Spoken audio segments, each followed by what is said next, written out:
Welcome back to my channel. आज मैं आपको ऐसे लॉज और ऐसे राइट्स बताऊंगी जो एक एवरी इंडियन सिटीजन को मालूम होना ज़रूरी है। भले वो लॉ स्टूडेंट हो या वो लॉयर हो या ना हो, ये मालूम होना ज़रूरी है। तो शुरुआत करते हैं आज का पहला। फर्स्ट मैं आपको बताऊंगी अबाउट मोटर व्हीकल एक्ट 1988। इसमें मैं आपको दो सेक्शन बताऊंगी, सेक्शन 185 और सेक्शन 202। 185 के अंदर दो हिस्से हैं, एक पहला अल्कोहल कंजम्पशन पे है, दूसरा influence of drug. Alcohol consumption के अंदर ये बोलता है कि कोई भी इंसान अगर ड्राइव कर रहा है मोटर व्हीकल या अटेम्प्ट कर रहा है मोटर व्हीकल और उसके बॉडी में अल्कोहल पाया गया जो कि एक्सीड करता है 30 मिलीग्राम पर 100 मिलीलीटर ऑफ ब्लड से, तो yes police can arrest him.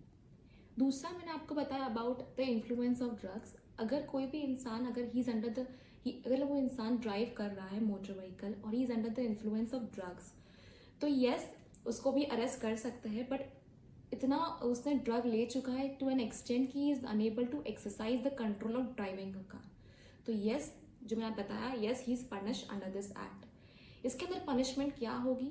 अगर इसने ये ऑफेंस पहली बार किया है तो उसको इम्प्रिजनमेंट होगी जो कि एक्सटेंड होगी 6 मंथ्स तक, या उसको फाइन चार्जेस होगा 2000 रुपीज़ का, या तो बोथ। इसके अलावा अगर ये फिर से ये ऑफेंस करता है, मतलब कि दूसरी बार ये ऑफेंस करता है जो कि with in the continuation of 3 years, मान लीजिए 2020 में ये पकड़ा जाता है under the influence of drugs और 2021 में ये फिर से पकड़ा जाता है, तो इसको इससे कड़ी सज़ा होगी जो कि इसको होगी imprisonment that can be extended to 2 years, और इसमें इसको फाइन चार्जेस होगा ₹3000 और बोथ। ये दोनों चीज़ें आती है सेक्शन 185 में। जैसे कि मैंने आपको बताया था, मैं सेक्शन 202 इसके अंदर बताऊंगी। सेक्शन 202 ये बताता है कि पुलिस के पास एक ऐसी पावर होती है कि वो किसी भी इंसान को अरेस्ट कर सकती है विदाउट वारंट। तो अगर ये दोनों चीज़ें उसने की हो, मतलब अल्कोहल कंजम्पशन किया हो जो कि एक पर्टिकुलर क्राइटेरिया मैंने बताया आपको, या तो वो इन्फ्लुएंस ऑफ ड्रग्स में है, तो यस पुलिस उसको पनिश कर सकती है विदाउट एनी वारंट। तो ये दो चीज़ें मैंने बताई। दूसरा मैं आपको बताने वाली हूँ अबाउट डोमेस्टिक वायलेंस एक्ट। अगर एक लड़का और एक लड़की लिविंग रिलेशनशिप में आते हैं अपनी मर्जी से, तो वो लीगल है पहले बात तो, और अगर उससे एक न्यूबॉर्न बेबी प्रोड्यूस होता है तो वो एक लीगल डॉटर या एक लीगल सन कहलाएगा। वो लीगल डॉटर या वो लीगल सन हकदार है उसके फादर के सारे एसेट्स का, मतलब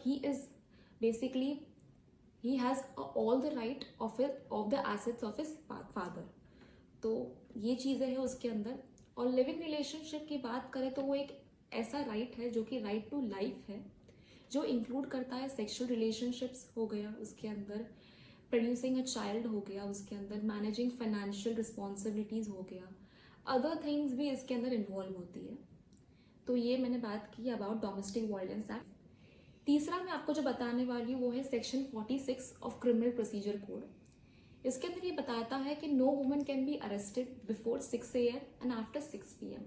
इसका मतलब ये है कि यस वुमेन को अरेस्ट नहीं कर सकते सुबह 6 बजे के पहले और शाम के 6 बजे के बाद, और अगर किसी वुमेन को अरेस्ट करना हो एक्सेप्ट दीज क्राइटेरियाज, तो एक वुमेन कांस्टेबल ही अरेस्ट कर सकती है। बाय चांस अगर एक वुमेन को मेल ऑफिसर आता है पकड़ने को, तो यस एक वुमेन के पास राइट है उनको इनकार करने का कि वो उनके साथ नहीं जाएगी। ये तो आपको पता ही होगा, बट इसका एक एक्सेप्शन है जो लोगों को नहीं पता है। अगर वुमेन एक ऐसा सीरियस क्राइम कर बैठती है जो कि एक साधारण क्राइम से बहुत ही परे है, तो इसमें क्या, तो इसमें मेल ऑफिसर वुमेन को पकड़ सकता है, बट उसमें क्या करना पड़ेगा, उसको जुडिशियल मजिस्ट्रेट से एक रिटन रिसीप्ट लेनी पड़ेगी, और वो रिटन रिसीप्ट की कॉपी इस वुमेन के पास लानी पड़ेगी। उस रिटन रिसीप्ट में ये लिखा रहेगा कि उसने ये गुनाह किया है, उसको ये पकड़ना ज़रूरी है। तो ये सब चीज़ें उसमें लिखी रहती है, और इस तरीके से उसको अरेस्ट कर सकते हैं उस वुमेन को, और इसको अरेस्ट वो मेल ऑफिसर कर सकता है। तो मैंने आपको आज 3 चीज़ें बताई। पहली चीज़ मैंने आपको बताई अबाउट मोटर व्हीकल एक्ट 1988, दूसरा डोमेस्टिक वायलेंस एक्ट 2005, और तीसरा अबाउट मैंने बताया आपको सेक्शन 46 ऑफ CRPC। हालांकि ऐसे काफ़ी राइट्स और काफ़ी लॉज हैं जो कि एक वीडियो में तो कंपाइल नहीं हो सकते, तो ऐसे में और पार्ट ऑफ वीडियोस बनाऊंगी जिसके अंदर मैं आपको ऐसे और लॉज और ऐसे और राइट्स बताऊंगी कि जो एक इंडियन सिटीजन होने के मुताबिक आपको मालूम होना ज़रूरी है। तो ये जानने के लिए आपको मेरा दूसरा वीडियो देखना ज़रूरी है। ये वीडियो एंड करने के पहले मैं आपको ये बताना चाहती हूँ कि अगर आप कोई भी सजेशंस मुझे देना हो तो आप मुझे कमेंट बॉक्स में कर सकते हैं। अगर आप कोई चाहते हो कि मैं पर्टिकुलर टॉपिक एक्सप्लेन करूँ या आपको कोई ऐसा क्वेश्चन है जो लॉ में नहीं समझ में आता है तो प्लीज़ मुझे कमेंट करिए कमेंट बॉक्स में, मैं उसका जवाब दूंगी। एंड हो सके तो आप मेरे इस चैनल को सब्सक्राइब करना ना भूलिए। आई गेस आज के लिए इतना ही। सो फिर से मैं बोलती, don't forget to like, subscribe, share and comment. Thank you so much for watching my channel.